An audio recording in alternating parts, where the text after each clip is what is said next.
வணக்கம். இது செய்தி மலரின் நேர்காணல் நிகழ்ச்சி. இன்றைய நிகழ்ச்சியில் கலந்து கொடுத்தனுடைய கருத்துக்களை தெரிவிப்பதற்காக தமிழ்நாடு காங்கிரஸ் கமிட்டியினுடைய மூத்த நிர்வாகியும் தமிழகத்தின் மிக மூத்த அரசியல்வாதியுமான திருச்சி வேலுச்சாமி அவர்களை சந்திக்கவிருக்கிறோம். வணக்கம் சார். வணக்கம் சார். நீங்கள் எதிர்பார்த்தது போல 50 வருடங்கள் கழித்து ஒரு கூட்டணி அமைச்சர்கள் இடம்பெறீங்க. அதிகாரத்தில் பங்கு கேட்டிருக்கீங்க. 60 வருடம் கழித்து நீங்க இப்ப செயல்பட்டுல இருக்கீங்க. இந்த ஒரு கூட்டணி ஆட்சி என்பது தமிழகத்துக்கு ஒத்து வராது அப்படின்னு மாதிரி இவங்க எல்லாம் பேசிட்டு இருந்தாங்க. ஆனா முதல் முறையாக திமுகவும் சரி அதிமுகவும் சரி நடைமுறையில் இல்லாமலே இருந்தது. அதை முறித்து இப்பொழுது எப்பொருள் யார் யார் வாய் கேட்பினும் அப்பொருள் மெய்ப்பொருள் காண்பது அறிவு. அந்த குரலை கொஞ்சம் வீட்டில் எடுத்து மாட்டீங்க. தமிழ்நாடு கூட்டணி சர்க்கார் ஒத்து வராதுன்னு சொல்லிக்கிறாங்கிறீங்களே. இந்தியாவிலேயே முதல் கூட்டணி ஆட்சியே இங்கதான் வந்துச்சு. இப்ப தமிழ்நாட்டில் இப்போ கூட்டணி ஆட்சி ஒத்து வராது திமுக சொல்லுச்சு இல்ல சார். அதன் சாத்தார் முதல்ல நான் என்ன சொன்னேன், எப்பொருள் யார் யார் வாய் கேட்பினும் அப்பொருள் மெய்ப்பொருள் காண்பது அறிவு. அது உங்களுக்கு இருக்குன்னு நினைச்சு நான் சொல்லிட்டேங்க. அறிவாலயத்தை நோக்கி சொல்றீங்களோ? உங்களுக்கு சொல்றேங்க. நானு யார் எதை சொன்னாலும் அந்த உண்மையை தேடுங்கிறேன். உண்மையை தேடிதான் உங்ககிட்ட இல்ல, அந்த உண்மை தேடாதனாலதான் சொன்னதுக்கு அப்புறம் உங்களுக்கு புரியலையே. இல்ல இந்திய நாட்டுடைய வரலாறுலயே முதல் கூட்டணி ஆட்சியே தமிழ்நாட்டை தான் வந்துச்சு. 52லயே. இப்போ தெரிஞ்சுங்க, இப்ப கேளுங்க. 60 வருஷம் கழிச்சு இப்ப திருப்பி வந்திருக்கு. 60 வருஷம் கழிச்சு. ஆமா சார், நீங்க தான் சொல்றீங்க. மாத்தி சொல்றீங்க. 60 வருஷம் கழிச்சு காங்கிரஸ்கார மந்திரியா வந்திருக்காங்க. கூட்டணி ஆட்சி என்பது 52 காங்கிரஸ் மந்திரியாக வந்திருக்கிறத கேக்குறேன். ஆமா, அதுதான் சொல்லிட்டேனே. அது ஒரு பெருமையான விஷயம் இல்லையா? மகிழ்ச்சியான விஷயம். கூட்டணி மந்திரி சபை அப்படிங்கும் போது ஒரு நெருக்கடி எதுவும் இருக்குமா அந்த அரசாங்கத்துக்கு? எதுக்கு நெருக்கடி? ஏன்னா ஒரு 108 தான் இருக்காங்க. இவங்க எல்லாம் சேர்ந்து தான் ஆட்சி அமைக்கிறாங்க. 108ங்கிற நல்ல இந்துக்கள்கிட்ட போய் கேளுங்க, அவங்க தான் சொல்றாங்க. 108 திவ்ய தேசம். திவ்ய தேசம் மட்டுமல்ல, முழு முதல் கடவுளே பிள்ளையாரும்பாங்க. எங்க ஊர்ல பிள்ளையார் தான் இருக்காரு. அதுக்கு தேங்காய் உடைக்கிறவங்க 108 தேங்காய் உடைப்பாங்க. இதெல்லாம் உங்களுக்கு தெரியாது. அப்ப 118க்கு பதில் 108 தான் சரி. 108ங்கிறது ஒரு நல்ல ஆரோக்கியமான நம்பருங்க. அது நீங்க பாருங்க, அந்த 108ல அடங்கி ஆரம்பிச்சு நம்ம 420 எல்லாம் ரொம்ப பேர் காலி ஆயிடுவாங்க. இந்த 108 தான் இப்ப 100 மாறிக்கிட்டு இருக்கேன். ஆரம்பம் அதுதானுங்க. சேர்ந்துகிட்டே இருக்கு. பிறக்கும் போது ஆண் குழந்தையா பெண் குழந்தையா தான் கேட்போம். அதுக்கப்புறம் வளர்றத பத்தியா பேசுவோம். அது மாதிரி ஆரம்பம் 108 சூப்பர் நம்பர். நல்லவனுக்கெல்லாம் வாழ்வு வரும். 108 அயோக்கியம் எல்லாம் போயிருவோம். 108 + 5 அப்படிங்கிறது நல்லது. அப்புறங்க 108 கண்டு 5 கரெக்டா தான் சொல்றீங்க. 108 கண்டு 5 108ஓட சேர்ந்து 5. அதை தாங்க, அது உங்களுக்கு புரியஞ்சவங்களுக்கு புரியட்டும். 108ங்கிறத பார்த்து நீங்க 5 அப்படின்னு சொல்லாம சொன்ன 5 பார்த்து 5 வேண்டிய அவசியம் கிடையாது. எங்க நீங்க எப்படி வேணாலும் 5 போறீங்க, முடிஞ்சு போச்சு. எதை கொண்டா இல்ல 5 பார்த்து 5னுமா இல்ல 108 5 பார்த்து 5னுமா இல்ல 5 5 மாதிரி ஆளெல்லாம் 5னும். அப்ப 5 இல்லைன்னா பஞ்சாப் போயிருவீங்க. இல்ல அப்ப 5ங்கிறது பிரதானம். இல்லைன்னா கெஞ்ச வேண்டி இருக்கும். ஜாக்கிரதை. இல்ல 108க்கு 5 தான் பிரதானம். 108க்கு 5 நீங்க என்ன வேணாலும் வச்சுங்க. உங்களை மாதிரி ஆளு 5ட்டா தப்பிச்சுக்கிட்டீங்க. நான் 5 மாட்டேன்னா மாட்டிக்குவீங்க. அப்ப 5 தான் முக்கியம் இங்க இல்லையா? 5 உங்களுக்கு, எங்களுக்கு இல்ல. அதான் 108க்கு 108 5 பார்த்து 5 இல்ல. உங்களை போனதுதான் 5. 108 + 5 சேர்ந்து 5. எல்லாரும் 5னா நீங்க 5ன்னு சொல்லிட்டேன் வெளிப்படையா. அப்புறம் என்ன மற்றவங்களை பார்த்து கேக்குறீங்க? நாங்க எல்லாரும் மற்றவர்கள் தான். உங்களை மாதிரி ஆட்கள் 5னா தப்பிச்சுக்கிட்டீங்க. இல்லாட்டி 5லேனா பஞ்சா போயிருவீங்க. புரிஞ்சுக்குங்க. அதுதான் மாட்டிக்கிங்க. 5ங்கிறது முக்கியம்ங்கிறது உணர்ந்துட்டோம். உணர்ந்து ரைட். அப்ப ரைட், நீங்க தப்பிச்சுக்குவீங்க. 5ங்கிறது முக்கியம். இப்ப அடுத்து 3 எல்லாம் வருது. நேத்து தாவைக்கால சேர்ந்திருக்காங்க. இப்ப நீங்க போற போக்கு பார்த்தா நீங்க 7.5ல மாட்டிங்க போல் இருக்கு. 3 + உங்க சிந்தனை தப்பா எங்கேயோ போகுது. 7.5 ஆரம்பிக்குதுன்னு நினைக்கிறேன். உதயநிதி ரொம்ப வருத்தப்பட்டு சொல்லியிருக்காரு. 7.5ன்னு சொன்ன உடனே உதயநிதிக்கிறீங்க. ரொம்ப சூட்சமான ஆளுங்க நீங்க. 7.5 பயங்கரமான ஆளுங்க. 7.5களை பார்த்து 5ஆதவன் உதயநிதின்றார் அவரு. எங்க நான் 7.5ன்னு சொன்ன உடனே உதயநிதின்னு சொன்னீங்கன்னா உங்க அடிமனசுல என்ன இருக்குன்னு எனக்கு புரிஞ்சு போச்சுங்க. அடிமனசுல நீங்க அடிமனசுல எல்லாரையும் சுருகிறீங்க. அடிமனசுல நீங்க சொன்னதான சொன்னேன். உதயநிதி ரொம்ப வருத்தப்பட்டு சொல்றாரு ஒரு மேடையில. ஏங்க என்ன அடிக்கடி துபாய் ரொம்ப தூரமா இருக்கு காங்கிரஸ்? ஏங்க ரொம்ப வருத்தப்படுறாருங்களே. துபாய் ரொம்ப தூரமா இருக்கு, அடிக்கடி போக முடியலங்கிறாரா? துபாய்க்கு எதுக்கு சார் அவர் போனோம்? எங்க அவர் தாங்க அடிக்கடி மாசத்துக்கு 2 தடவை போறாரு. பக்கமா இருந்தா டெய்லி கூட போலாம். ரொம்ப தூரமா இருக்கு. அதுக்கு பனி இங்க அதிகமா இருந்துச்சு துணை முதல்வராக இருக்கும் பொழுது. அதுக்காக கொஞ்சம் ரிலீஃப்காக அவர் அங்க போயிட்டு. அப்ப இனிமே போக மாட்டாரு. பனி இல்ல. ஆமா, அதான் போலையே உங்களுக்கு. இப்ப எதிர்கட்சி தலைவர பணி இருக்குல்ல சார். ஏங்க அப்ப ஓஹோ இப்பதான் பணியே, ஏற்கனவே சும்மா அந்த பனி நீங்க தான் சொன்னீங்க. இல்ல சார் பனி வந்திருக்கு. இல்ல அப்ப பனி ஓவர் பனி. ஆமா ஆமா குறைந்த பனி. பனியில நீங்க நனைஞ்சு சளி பிடிச்சுக்கு போகுது, ஜாக்கிரதை. சளி பிடிக்காது சார் அவருக்கு, ஏன்னா பனி அதிகம்ன்றதுனால எந்த வெயிலிலும் அவரால் தொடர்ந்து பணி செய்ய முடியும் அப்படிங்கிறாரு. நீ அப்படி சொல்றாரா? நீங்க ரகசியமா நீங்க 2 பேரும் பேசிட்டா எங்களுக்கு தெரியாது இல்ல. என் பணி செய்து கிடப்பதே அப்படிங்கிறாரு. பணி செய்து கிடப்பது. ஓ ரைட். அதனால துபாய்க்கு அவர் அறிவாளின்னு நினைச்சுக்கிட்டு ஒருத்தர் முட்டாள்தனமா எப்படி பேசணும்னு வாழ்க்கையில் இன்னைக்கு தான் நல்லா புரிஞ்சுக்கிட்டேன். இல்ல அவருடைய பணியை நான் சொல்றேன் சார். நீங்க சொல்றீங்க நானே நீங்க பேசுறத வச்சாங்க சொல்றேன், வேற ஒண்ணும் இல்ல. அவர் என்ன சொல்ல வந்தார்? அவர் என்ன சொல்றாருன்னா, அதாவது அறிவாளி கூட நமக்கு முன்னால இருக்கிறவங்ககிட்டயும் ஒரு திறமை இருக்கு, நாம ஜாக்கிரதையா பேசணும்னு நினைச்சா அந்த அறிவு இன்னும் கூடும். முன்னாலே எல்லாரும் பைத்தியக்காரன், நம்ம தான் பெரிய கெட்டிக்காரன், உண்மையான கெட்டிக்காரனே நினைச்சாலும் மாட்டிக்குவான். நீங்க கெட்டிக்காரன் தான் எனக்கு தெரியுது, அந்த நினைப்பு தான். பாதி உங்கள்கிட்ட கடன் வாங்கிடுவேன் வழி இல்லாம, ஏன்னா எதிர்த்தாப்புல இருக்கிற சக்தி இப்படி அடிக்குது. ஓ நீங்க வாலியா? எதிரில வர்றவங்கள பாதி வாங்கிக்கிறது. நீங்க வாலி இல்ல, போலி இல்ல சார். போலி சாப்பிடுறதுக்கே போலி கிடையாது. நீங்க போலி சொல்றீங்க, நான் போலி கிடையாது. போலியா கூட, இனிப்பான போலியா கூட இருப்போம் நாங்க. அது தேங்காய் போலியா பருப்பு போலியா? ஏதோ ஒரு போலி உங்களுக்கு இனிப்பா இருக்கா இல்லையா? நான் போலின்னு நீங்க இந்த உண்மை உங்களை சுடுது, அதனால தவிக்கிறீங்க. நீங்க திமுக சொன்னோடனே உங்களுக்கு உண்மைலாம் நீங்க அழுகிறது புரியுதுங்க, சிரிச்சுக்கிட்டே அழுகிறீங்க தெரியுதுங்க. இல்ல சார், திமுக சொன்னோடனே உங்களுக்கு அது உண்மை அப்படின்ற மாதிரி தெரியுது. திமுக என்னன்னு உலகத்துக்கே தெரியும், உண்மையா அவங்க சொல்றாங்க சார். அப்படின்னா என்னங்க அது? மக்கள் நம்மள நிராகரிக்கல, மக்கள் நிராகரிக்கல. காங்கிரஸ் போன்றவர்கள் நம்ம முதுகில் குத்துனாங்க, உதயநிதி சொல்ற உதய குத்துனாரு. இனி எந்த காலத்திலும் காங்கிரஸோடு உறவு கிடையாது. ரைட், நல்ல முடிவு. இனி எந்த காலத்திலையும் காங்கிரஸ் கூட்டம் அடுத்த பஞ்சாயத்து தலைவரை கூட வர முடியாது உதயநிதி, எழுதி வச்சுங்க. காங்கிரஸ் அவர் என்ன சொல்றாரு? காங்கிரஸ் நம்ம ஓட்டை வாங்கி காங்கிரஸ் ஜெயிச்சிச்சு. ஏங்க அவங்க ஓட்டை வாங்கி தான் நாங்க ஜெயிச்சோம் இல்ல, அவங்க ஓட்டை வாங்கி அவங்க அப்பட ஜெயிக்க வைக்க முடியல. தோல்விங்கிறது இயற்கை சார், தோல்விங்கிறது. ஏங்க அப்படி சொன்னா அப்படி சொல்றீங்க, இப்படி சொன்னா இப்படி. நல்லா தான் இருக்கீங்க, நிதானம் இருக்கீங்களா? புரியுதா? அவங்க ஓட்டுல தான் நாங்க ஜெயிச்சோம்னா அவங்க அப்பட ஏன் ஜெயிக்க வைக்க முடியும்னு நேரா கேட்பாங்க. செல்வ பிறந்தை தோத்தான்னு திருப்பி அவங்க கேட்பாங்கல்ல. அதான் அவங்க ஓட்டு போடல, தோத்துட்டாரு, ஒத்துக்கிட்டோம். அப்ப நீங்க ஓட்டு போடலையாங்க? ஆமா, நாங்க போடலன்னு வெளிப்படையா சொல்றோமே. முன்னாலே சொல்லிட்டீங்க. ஆமா, அப்ப கூட்டணி தர்மம் இல்லன்னு அவங்க சொல்றாங்க. தர்மம் இல்ல, கூட்டணியே கர்மம். அப்ப கர்மம் மட்டும் கூட்டணி நம்ம ஏன்? இப்பதான் தெளிவா இப்பவாது புரிஞ்சுக்குங்க. அவங்க ஓட்டுல நாங்க ஜெயிச்சது வேற 5 தான். எங்க ஓட்டுல அவங்க ஜெயிச்சது 60னா அவங்க நின்னது 164, நீங்க நின்னது 27 தானே? எதா வேணாலும் இருக்கட்டும். 27 அதுலயும் நீங்க ஒண்ணு குறைக்கிறீங்க, 28. அந்த பிஜேபி இல்ல, கணக்கு தெரியாத வீட்டுல நித்தமும் சண்டைன்னு கிராமத்துல சொல்லுது. சரி, ஓஹோ பிஜேபி நிக்கிறது இப்பதான் நீங்க யாருன்னு தெரியுது. ஓ பிஜேபி திமுக கூட்டணியா? இல்ல பிஜேபி சொன்னேன். அவங்க என்ன சொல்றாங்க, ஏன் காங்கிரஸ், அவர் சொல்றாரு, ஸ்டாலின் சொல்லியிருக்காரு, பிஜேபி இத்தனை நாள் ஆட்சியில் இருக்குன்னா காங்கிரஸ் தான் காரணம். காங்கிரஸ் செய்த தவறுனாலதான் தொடர்ந்து பிஜேபி. அதிமுக ரொம்ப நாள் ஆட்சி இருந்ததுக்கு யாரு காரணம்? அது ஸ்டாலின் தானா? அப்படி கேட்டீங்க, இப்பதாங்க தெரியுது. தான் திருடி பிறரை நம்பான், புரியுதா? சரி, திருப்பி ஒரு ஆட்சிக்கு வந்துட்டாங்களே அவங்க. யாரு? திமுக. இப்ப நாங்க கேரளால இல்லையா, கர்நாடகா இல்லையா, இல்லையா? மொத்தமா சொல்றாரு. மொத்தமே சீக்கிரம் அடுத்த தேர்தல் 27 வரமா, 26 பாருங்க, 29 வர்ற மாதிரி பாருங்க. இன்னைக்கு எழுதி வச்சுங்க. நான் உறுதியா உயிரோட தான் இருக்க போறேன், நீங்களும் இருக்கணும்னு விரும்புறேன்.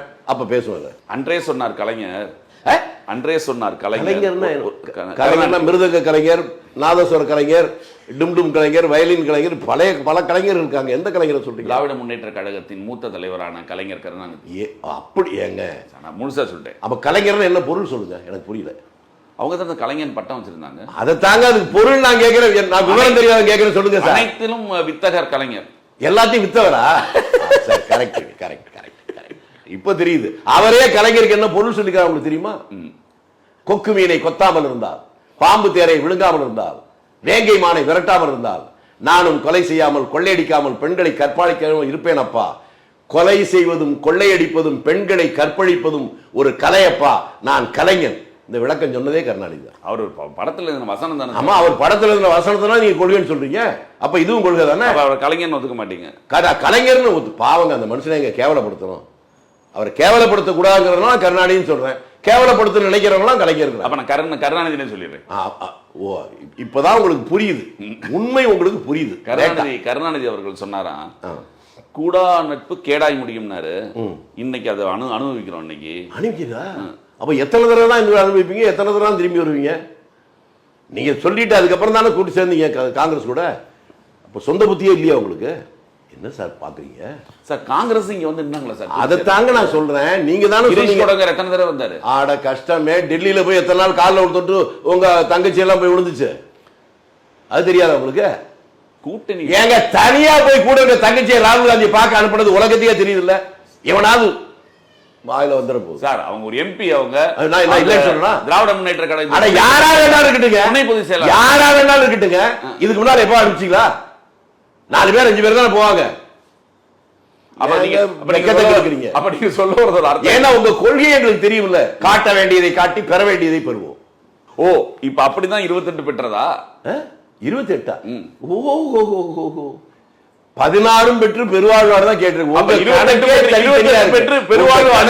தேடி அலைய மாட்டேன், வந்தால் விட மாட்டேன் உங்க கொள்கைங்க.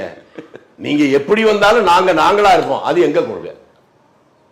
தேர்தலுக்கு முன்பாக ஒரு கூட்டணி அமைஞ்சிருந்தது அப்படின்னா சரி, தேர்தலுக்கு பின்பாக ஒரு கூட்டணியில் நின்று இங்க வெளியில வந்து உடனே அமைச்சராகிறது தவறுன்ற மாதிரி அவங்க நாம இந்த ஆறாவதுன்னு சொல்றாங்களே, அது உங்களுக்கு இருக்குன்னு நினைச்சேன்.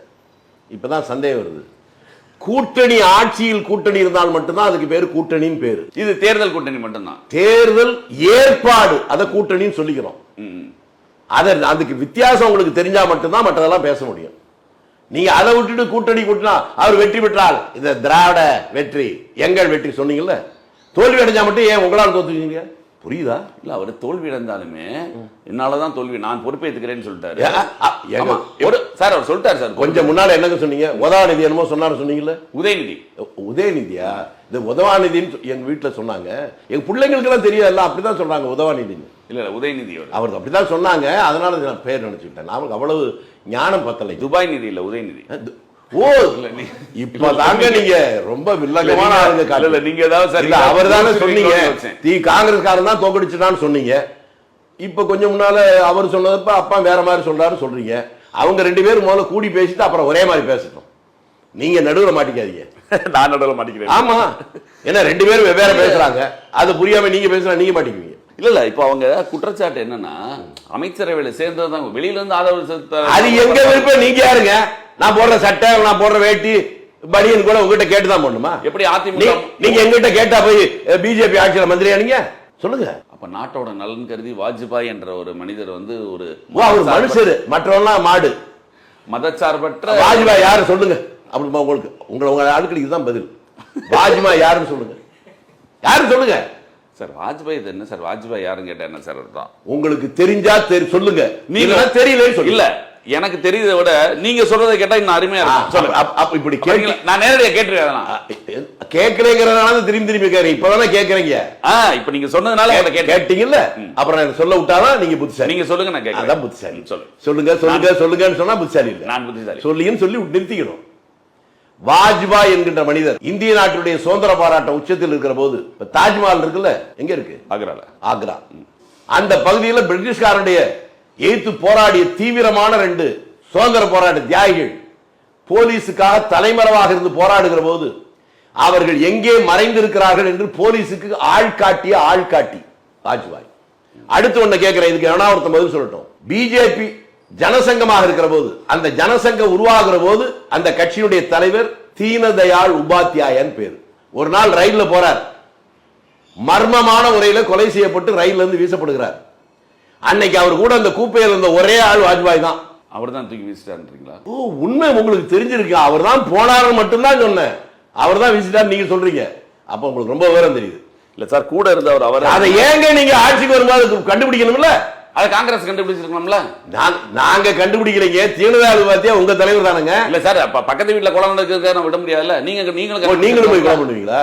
இல்ல, அத்தனை காங்கிரஸ் சார். என் வீட்டுல இருக்க பிள்ளைங்களுக்கு ஒரு கஷ்டம் வருதுன்னா நீங்க வருத்தப்படுறது நியாயம் தான், அது தப்பு இல்ல. ஆனா முதல்ல எனக்கு இருக்கணும்ல, அதுக்கப்புறம் தான் உங்களுக்கு இருக்கும். இல்ல சார், அவன் தான் தப்பு சார். நம்ம சரியான ஆள் தானே, கண்டுபிடிக்கலாம். சரியான ஆளா? நீங்க சரியான ஆளா? சரியான ஆளா இருந்தா எப்படியா பேசுவீங்க? சரியா பேசுவீங்க. கூட இருந்த ஒரே ஒரு ஆள் இவர் தான். இவர் யோக்கியதை என்ன நீங்க சொல்லுங்க. இப்ப இவர் வெளியே வந்து அவர் செத்து விட்டார் சொன்னாரா? அதையும் என்னன்னே தெரியாதுன்னு சொன்னாரு. அதான் சார், அதையும் காங்கிரஸ் அரசாங்கம். எங்களுக்கு இது என்ன சார் பேசுறீங்க? உங்க பேச்சு கொடநாடு கொலை வந்து அதிமுக நடந்தது சார். அது திமுக பார்த்து சும்மா இருக்க இந்த மாதிரி ஊர்ல 1000 பேர் என்னென்னமோ தொழில் பண்றான், அதெல்லாம் நம்ம பண்ணணும்னு நினைப்போமா? கண்டுபிடிக்க வேண்டியது நம்ம கடமை. நான் என்ன கேள்வி சொல்லுங்க. பொதுமைப்படுத்தாதீங்கிற ஒரு குறிப்பிட்ட விஷயத்தை பேசும்போது பொதுமைப்படுத்தினீங்கன்னா நீங்க அயோக்கியத்தனத்துக்கு ஆதரவா போறீங்கன்னு அர்த்தம். நேரடியா அதுக்கு பதில் சொல்ல முடிஞ்சா சொல்லுங்க, இல்லைன்னா சும்மா இருங்க.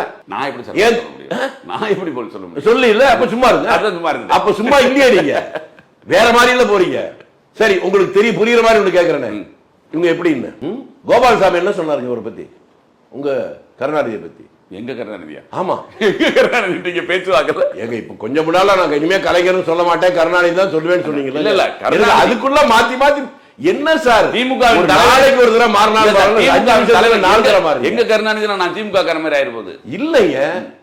நம்ம ஆள் இல்லைங்களா, நம்ம ஊர்ல முதல் மந்திரியா இருந்தாரு. அப்படி சொல்றேன், நம்ம கருணாநிதி சொல்லுங்க, அது கூட தப்பு இல்ல. அது கிடையாது. நீங்க அது இல்லைன்னு சொன்னீங்க கொஞ்சம் முன்னால. இல்ல நம்ம கருணாநிதி, நம்ம ஸ்டாலின், நம்ம உதயநிதி. இல்ல என்ன ஒரே குழப்பமா இருக்கு. இல்ல சார், நம்ம கருணாநிதி, நம்ம உதயநிதி, நம்ம ஸ்டாலின் மாதிரி. நம்ம நயன்தாரா, நம்ம நிவேதா, நம்ம பாத்திமா பாபு, நிறைய சொல்லலாம் சார். ஸ்டாலின் சொன்னா உடனே பாத்திமா பாபுன்றீங்க, உதயநிதி நிவேதிதான்றீங்க. நான் அப்படி சொல்லவே இல்லையே, நான் வரிசையா தான் பேர் சொன்னேன். ஒவ்வொருத்தருக்கும் ஒரு கனெக்ஷன் நீங்க தான் பத்திக்க. இல்ல வயசு கரெக்ட் தானே, நான் சொல்லவே வயசுக்கு ஏத்த மாதிரி நான் சொல்றேன். அப்ப நீங்க வயசு சைஸ் எல்லாம் உங்களுக்கு புரியுதுங்க, எனக்கு புரியாதுங்க. அது நான் கிராமத்துக்கார, எனக்கு புரியாது. நீங்க விவரம் தெரிஞ்சவர் சொல்றீங்க. இப்படி ஒரு அறியா மனிதரை தமிழ்நாடு இது வரைக்கும் பார்த்ததே இல்லை சார். உங்களை தான் பார்க்க தெரியாது. நான் உங்களை பார்த்து கேட்கிறேன், 70 ஆண்டுகளுக்கு முன்னால தமிழ்நாட்டில் அப்படி ஒரு கலாச்சாரம் எங்கேயே கிடையாது. கணவனும் மனைவி இருக்கிறது, மனைவி பேரை போட்டு கணவன் பேரை பின்னால போடுவாங்க. ஆனா கணவன் தன் பேருக்கு பின்னால மனைவி பேரையும் தொடர்ந்து போடுறவர் தான் எங்க ஊர்ல குடித்தலையில ஒருத்தர் இருந்தார். அவர் பேரு இளமுருகு. அவர் பேரை சொல்லும் போது உங்க பேர் என்ன? இளமுருகு பொற்செல்விம்பாரு. அவர் மனைவி பேர் தான் பொற்செல்வி. அந்த அம்மாவிட்ட கேட்டா நான் பொற்செல்வி இளமுருகுன்னு சொல்லுவாங்க. அந்த ஊர்ல வேணா போய் கேட்டுங்க. அவங்க கடைசி காலத்துல அந்த அம்மா சாக போற நேரத்துல உங்க உங்க ஸ்டாலினை கூப்பிட்டு, நம்ம ஸ்டாலின், உங்க ஸ்டாலின் அவரும் முதல்வர் நமக்கு நான் சொல்ல மாட்டேன். ஏன்னா அது பல காரணம் இருக்குல்ல. நீங்க ஒத்துக்கிட்டீங்கன்னா, இல்லைன்னா நீங்க விட்டுறணும். கூப்பிட்டு அவங்க இருந்த ஒரே ஒரு வீட்டை ஸ்டாலின் பேர்ல எழுதி வச்சு செத்து போயிட்டாங்க. எதுக்குன்னு மட்டும் கொஞ்சம் கேட்க சொல்லுங்க. யார்கிட்ட சார் நம்பி கேட்க? நீங்க தான் பெரிய மேதையாச்சேங்க. மேதையில உங்ககிட்ட தான் கேட்க முடியும். என்னன்னு கேட்டு சொல்லுங்க சார். கேள்விகளை கேட்க மட்டும் தான் எனக்கு தெரியும். அது பக்கத்துல அப்படியே கரூர் வாசுகி முருகேசன் ஒரு மாவட்ட செயலாளர் இருந்தாங்க. மாவட்ட செயலாளர் அவர் இப்படி வந்தாரு. அதுக்கப்புறம் என்ன நடந்துச்சு? ஒரு நாள் ஏன்னு கோவுன்னு அழுதாங்க அந்த அம்மா. அதெல்லாம் கொஞ்சம் கேட்டு சொல்லுங்க. இதெல்லாம் நீங்க கேட்டு சொன்னா தான் நாங்களும் கொஞ்சம் தெளிவாகும். யாரு நீங்க? ஆமா, ரொம்ப அப்பாவியா இருக்கீங்க சார். உங்களை நாங்க அப்படி தெளிவாக்காம விட மாட்டோம். இல்ல, நீங்க ஏற்கனவே அடப்பாவின்னு சொல்ற இடத்துலதான் இருக்கீங்க, புரியுது. நீங்க அப்பாவி, நாங்க அடப்பாவியா? அப்படிதாங்க நீங்க பேச்சு இருக்கு. நீங்க மறைக்கிறதுக்கு என்னதான் சிரிச்சாலும் அதை தாண்டி உங்களுக்கு சோகம் தெரியுது எனக்கு. அது நான் தான் அப்பாவி. அடப்பாவிங்க. அதை எடுத்தோம்னா அப்பாவி நீ இல்லைய. அடப்பாவின்னு தெளிவா சொல்லிட்டேன், வித்தியாசமே இல்லை. அதை மறைக்கிறதுக்கு என்னென்னமோ முயற்சி பண்ணீங்க, சிரிச்சு பாக்குறீங்க, கதறி பாக்குறீங்க. அதை தாண்டி சோகம் கண்ணுல தெரியுது, உதட்டுல தெரியுது, உள்ளத்துல இருக்கிறதும் தெரியுது. தூய சக்தி தாவேகா என்ன சொல்றீங்களா? தாவேகா தூய சக்தின்னு சொன்னோடனே என்னதான் சொல்றீங்களா சார்? ஒரு நிமிஷத்துல கொஞ்சம் இல்ல, நீங்க என்றைக்குமே தூய சக்தி தான். ரைட்டா? இப்ப அதுல எந்த மாற்று கருத்தும் கிடையாது. என்ன கொஞ்சம் அப்பாவியான தூய சக்தி. அப்பாவியான இல்ல, நாங்க அடப்பாவியா இல்லைங்கிறனாலதான் யாரும் என்ன வாசுகி முருகேசன் போய் கேட்க சொல்ற அளவுக்கு அப்பாவியான தூய சக்தி. ஏங்க, எங்க ஊர்ல மாவட்ட செயலாளர் இருந்ததுங்க. எனக்கு தெரியாது இல்ல, அதனால உங்களுக்கு தெரியலங்க. எனக்கு தெரிஞ்சதுனால சொல்றேன். தெரியலன்றதுக்கு அப்புறம் நீங்க அதுக்கு ஒரு உள்நோக்கம் கற்பிச்சீங்கன்னா நான் என்ன பண்ண முடியும்? அதெல்லாம் ஒரு பெரிய, அவங்கெல்லாம் பெரியவங்க, அவங்கள பத்தி நீங்க தெரிஞ்சுக்கிறது நல்லதுன்னு சொன்னேன். செந்தில் பாலாஜி அப்பா இருந்தார்ல சார் முன்னால. செந்தில் பாலாஜி அப்பா? செந்தில் பாலாஜி அப்பா கட்சியில இருந்தாரு. அப்பா யாருன்னு எனக்கு தெரியலையேங்க. கட்சியில இருந்தாங்க. அவர் கட்சியில இருந்தானா? யார் இருந்தா? என்ன கட்சியில? திமுக ஆரம்ப காலத்துல. ஏங்க ஏதாவது வளர்றதுக்கு ஒரு எல்லை வேணாமா சார்? அவர் தான் சார் சொல்லியிருக்காரு, நாங்க ஆரம்ப காலத்துல. அவர் என்னென்னமோ சொல்லுவாரு. அவர் அரசியலுக்கு வந்ததே 2000க்கு அப்புறம் தான். நீங்க அப்பா இருந்தாரு, தாத்தா இருந்தாரு, பாட்டன் தான் காந்தி கூட சேர்ந்து சபர்மதி ஆஸ்பத்திரி. அவரை சொல்றீங்களா? ஏங்க உங்களை மாதிரி ஆளு தாங்க ஊரையே கெடுக்குறீங்க. நல்லவனை பத்தி பேசவே மாட்டீங்க, அயோக்கியில உத்தம மாதிரி காட்டுவீங்க. கரூர்ல அத்தனை வேலைகளையும் முடிச்சுட்டு கோயம்புத்தூருக்கு போனாரு. அதான் முடிச்சுட்டாருங்க. கரூர்ல கோயம்புத்தூர்ல போய் 3 தொகுதி ஜெயிக்க வச்சிருக்காரு. பெருமையா சொல்றாரு. கரெக்டா சொல்றீங்க தான். கரூர்ல சுத்தமா முடிச்சுட்டாருன்னு சொல்லிட்டீங்கல்ல, அதை நான் ஒத்துக்கிட்டேன். நான் இல்லைன்னு சொன்னாலும் நீங்க மறுக்கணும். முடிச்சுட்டாரு. முடிச்சுட்டு அங்க போயிட்டாரு. நீங்க சொன்னதாங்க நீங்க சொல்றத ஒத்துக்கிட்டாலும் கோச்சுக்கிறீங்க, ஒத்துக்கலைனாலும் கோச்சுக்கிறீங்க. என்ன பண்றது சார்? அந்த தூய சக்தி தீய சக்தி பத்தி ஒரு சின்ன கேள்வி. தூய சக்தி கிட்ட தீய சக்தி கேக்குதா? தூய சக்தி நீங்க தானே கொஞ்சம் முன்னால என்ன தூய சக்தி, அது நீங்க அப்ப நானும் தூய சக்தி. அப்ப தூய சக்தி தீய சக்தி அப்படின்னீங்கல்ல, அதனால ரெண்டு பேரும் சொல்றீங்கன்னு நினைச்சேன். தூய சக்தி இன்னொரு தீய சக்தி அப்படின்னு அவர் சொன்ன தூய சக்தி சொன்ன தீய சக்தி அப்படி இப்பதானங்க விவரம் சொல்றீங்க. தூய சக்தி முன்னால உண்மையை சொல்லிட்டீங்க, தன்னை தூய சமாளிக்கிறீங்க. இல்ல சார், இப்ப தன்னை தூய சக்தி என்று சொல்லிக் கொண்டவங்க தன்னை தூய சக்தின்னு சொல்லிக்கல. ஆமா சார், தாவேகா தூய சக்தி, மற்றவங்க எல்லாம் சொல்றாங்க அவங்க தூய சக்தின்னு. சார் அவரே சொன்னார் சார். அவர் வந்து திமுக தீய சக்தின்னு சொன்ன உடனே முன்னால இருக்க தொண்டர்கள்லாம் நீங்க தூய சக்தின்னு சத்துனாங்க. அவரே சொல்லிக்கல. அவங்க சொன்னதுக்கு அப்புறம் அவர் நீங்க சொல்லிட்டீங்க, அதுக்கப்புறம் ஒத்துக்கணும்ல. அல்ல அப்படி திமுக அதிமுக ரெண்டு, திமுக வந்து தீய சக்தி, அதிமுக வந்து ஊழல் கட்சி அப்படின்னு சொன்னாங்க. இப்போ அதிமுக கொஞ்சம் முன்னால செந்தில் பாலாஜியை பத்தி ஆகா ஓங்க நீங்க. அந்த செந்தில் பாலாஜியை கரூர்ல 5 வருஷத்துக்கு முன்னால இதே உங்க ஸ்டாலின் என்ன பேசினாரு? தமிழ்நாட்டுடைய வரலாறுலயே இப்படி ஒரு மோசமான ஊழல்வாதி இல்லைன்னு சொன்னாரா? அது முடிஞ்சோடனே அடுத்தாப்புல இவர் மந்திரிச்சு வந்தா இவர் மந்திரிச்சு வச்சுக்கிட்டாரா? எப்படி பாத்தீங்களா? தியாகி சார் அவரு. ஸ்டாலின் சொன்னாரு. அப்படியா? ஆமா, ஜெயிலுக்கு போயிட்டு வந்தார்ல. அப்புறம் ஜெயிலுக்கு போயிட்டு வந்தாலும் தியாகியா? எனக்கு தெரியலங்க. நல்ல வேளை ஆட்டோ சங்கர் செத்து போயிட்டான், இருந்தா அவனே தியாகி ஆயிப்பாரு. அமைச்சர் பதவியை விட்டு இழந்து ஜெயிலுக்கு போயிட்டு வந்தார்ல மக்களுக்காக. மக்களுக்காக அவர் தான் சொன்னாரு அப்படின்னு மக்கள் நினைக்கிறேன். நான் மக்கள் மக்கள் இல்ல மக்கள் நினைக்கணும், மக்கள் தான் நினைப்பாங்க. ஸ்டாலின் பெருமையா சொன்னாரு. அவர் வந்து அப்ப அவர் யாருன்னு உடனே மக்கள் தான் நினைக்கணும் உடனே நீங்க சொல்றீங்க பாருங்க. அப்பா உங்க மனசுக்குள்ள எவ்வளவு கள்ளம் இருக்கு. மக்கள் தான் நினைப்பாங்கன்னு சொன்ன உடனே ஸ்டாலின். ஸ்டாலின் முன்னாடியே சொல்லிட்டாரு, நீங்க அவரையும் சேர்ந்து தான் சொல்றீங்கன்னு தெரியுது, எனக்கு புரியுது. எங்க நான் சொன்ன உடனே அந்த பேரை மட்டும் தானே நீங்க சொன்னீங்க. ஐயோ, அப்ப உங்க அடிமனசுக்கு உண்மை வெளியே வருது இல்ல? இல்ல உண்மை சார். இப்ப நான் என்ன அதிமுக இருந்து இப்ப தாவேகாக்கெல்லாம் வராங்க அப்படிங்கும்போது, ஏற்கனவே ஊழல் கட்சி அப்படின்னு அதிமுக சொன்னது, இப்ப இவங்கெல்லாம் வந்தாங்களா தாவேகாவோட கலர் மாறாதா? அதாவது உங்களுக்கு என்ன தெரியல, பாம்பு கிட்ட இருந்தா விஷம் வருது, அது விஷம் நச்சு அப்படின்னு சொல்றீங்க. அதுல இருந்தே பல வியாதிக்கு மருந்து எடுக்கிறாங்க. தெரியுமா உங்களுக்கு? தெரியுமா தெரியாதா? எடுக்கிறாங்க. உங்க மெட்ராஸ்ல அடையாறுல பாம்பு பண்ண எதுக்கு வச்சிருக்காங்க? அதுல இருந்து அந்த நச்சை எடுத்து அதுல இருந்து மருந்து தயார் பண்றாங்க. அது எதுவுமே முழுமையா எதுவும் கிடையாது. அந்த மாதிரி அந்த நச்சிலிருந்து இந்த வியாதிக்கு மருந்து எடுக்கிறதுக்கான பயன்படுவதை போல இவர்களை பயன்படுத்தலாம். நச்சு எடுத்துட்டு அந்த பாம்பை என்ன பண்ணுவாங்க சார்? பாம்பு அப்படியே தான் இருக்கும். அடிக்கடி மட்டும் எடுத்துட்டு பாம்பு நச்சை மட்டும் உங்களுக்கு ஒண்ணுமே தெரியாதுங்க. இல்ல தெரியாது. நீங்க துபாய்க்கு ஒரு தடவை போயிட்டு வந்தா அப்ப திரும்பி போகவே மாட்டீங்க. இல்ல சார், பாம்பை எடுத்துட்டு பாம்பை அடிச்சிருவாங்களான்னு கேக்குறேன். இல்லைங்க, அதுதாங்க. ஒரு தடவை துபாய் போயிட்டு வந்து அப்படி கொண்டுட்டு வந்துருவீங்களா நான் கேக்குறேன். திரும்பி போறீங்க நீங்க துபாய் பிளைட் விட்டாங்க, நீங்க விட மாட்டீங்க போடுங்க சார் துபாய. ஐயா, அவர் பாய் இல்லைங்க, அவர் ஏதோ விடுமுறைக்கு போனாரு பாவம். விடுமுறை வேற எந்த ஊருக்குமே போக மாட்டாங்க. கரூர் சம்பவம் நடக்கும்போது துபாயில இருந்து முத நாள் போனவர் மார்னிங் ஃபிளைட் பிடிச்சி வந்து இங்க வந்து அழுதுட்டு அடுத்த ஃபிளைட் பிடிச்சிட்டு நடவடிக்கை எல்லாம் எடுத்துட்டு அடுத்த ஃபிளைட் பிடிச்சி துபாய் கிடையாது. உண்மையிலே எல்லாம் இல்லாத ஒரு பெரிய திறமை உங்ககிட்ட இருக்குங்க.